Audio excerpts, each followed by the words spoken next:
The Most Reverend Dr. Stephen Kaziimba Mugalu, the Archbishop of the Church of Uganda, was speaking to Christians from different provinces, where he encouraged them to desist from selfishness, which he said has robbed unity in the church. Jesus is the center of unity, and his prayer, be united as we are united.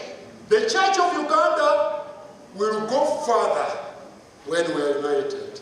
Kazimba also encouraged love for one another while cautioning Ugandans against violent acts. May the Lord help us that we, this year as Ugandans, as God's people, we should know the right thing to do.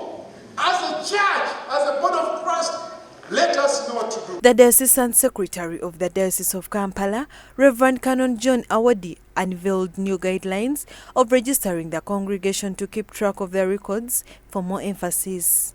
We are beginning with a children's register, and we are going to be sending for every church 4 copies beginning next week, so that we register our children. And this is basically for the purpose of making sure that we know and track how many children we have in our church in this diocese.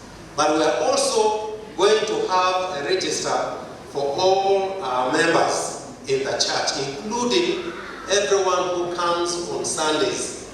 The Archbishop's pastoral visit was his first visit in the year 2023. Joy Nabulo, Church of Uganda, Family TV, News at 8.